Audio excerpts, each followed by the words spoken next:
I believe that this nation should commit itself to achieving the goal, before this decade is out, of landing a man on the moon and returning him safely to the Earth.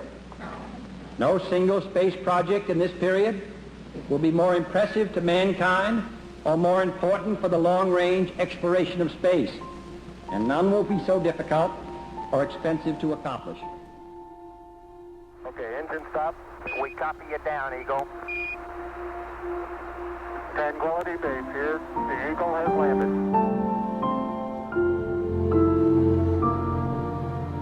I'm going to step off the limb now.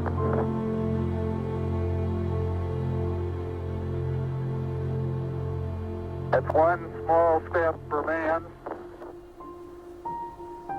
one giant leap for mankind.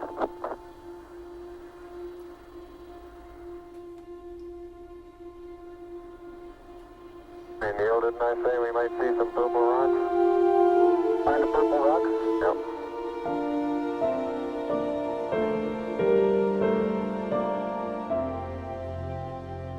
Apollo 11, being able to see that, I mean, my parents didn't even bother trying to get me to go to bed. I mean, this simply was not going to happen.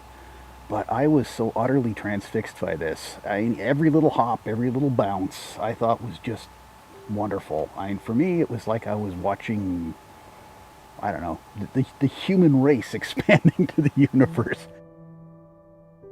When I was probably about 4 years old, the first book I ever asked my parents for was, "What is a rocket?" And the second book I asked for was a How and Why Wonder book on astronomy. So I've had this fascination with space sciences and astronomy since I was, a really tiny little kid.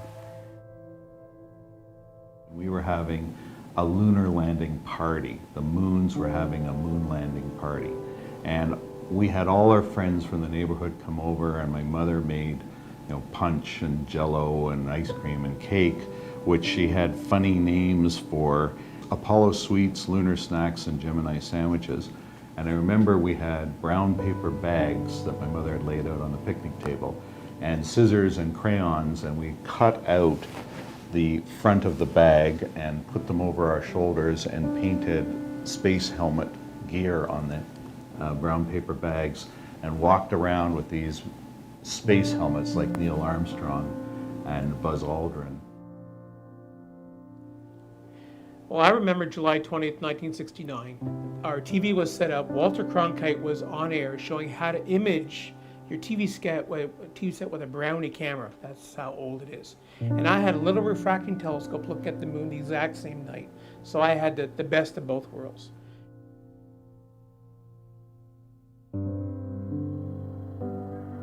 And I can see everything quite clearly. The light is sufficiently bright, backlighted into the front of the limb, that everything is very clearly visible. I remember being in front of the TV set. I was living in the United States at the time. I was a high school student. I was 16 years old. And watching this big black and white TV. It was high drama. Everybody's tense. I can remember watching this, and down, down, down it goes. Then Neil Armstrong came on, and Houston, Tranquility Base here. The Eagle has landed. It was amazing. It was just unbelievable. These were the new heroes. These were the new heroes, the astronauts in their space suits and space helmets. Literally billions of people around the world watched these men on the moon. It was very, very excited way back 50 years ago. Okay, everything's nice and straight in here. Okay, can you pull the door open a little more? Right, cool.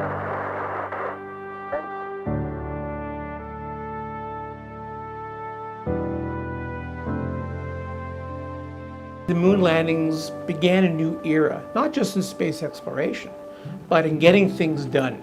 So it's thinking outside the box, what humans can really do.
It was a bit of a letdown. I finally realized that the Apollo program was a Cold War relic, a means of showing superiority over the Soviets.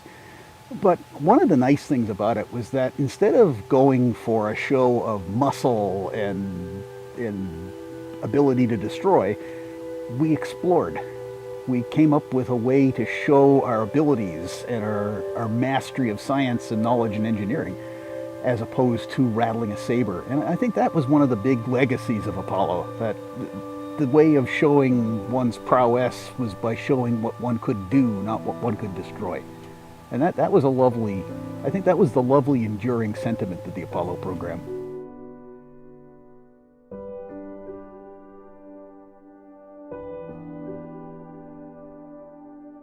So the future of exploring the moon was a stepping stone to reaching out. We went to the moon from 69 to 72. We sent space probes to the outer planets, the Voyager 1, Voyager 2.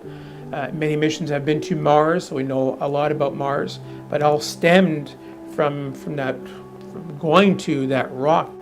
The future, we've sent unmanned missions to Saturn, to Jupiter, whatnot, but until we land on Mars, on a planet, the only planet that we can land on, that'll be a feat in itself. It'll be expensive, but we're the kind of species that investigates. I mean, here we are 50 years after that first momentous moon landing, this great event that basically stopped everything else that was going on in the world. And when we see something like this that's happening, where now it's people working together to accomplish something that's just going to expand the minds of everybody. And to me, I remember Kennedy had said that we go to the moon not because it's easy, but because it's hard. To me, it was more a case of we go to something like this, we go to the moon because it's going to expand people's minds. And that's what it did. And now here we are 50 years later, we know we can do that, and this is what we're doing is a step at a time.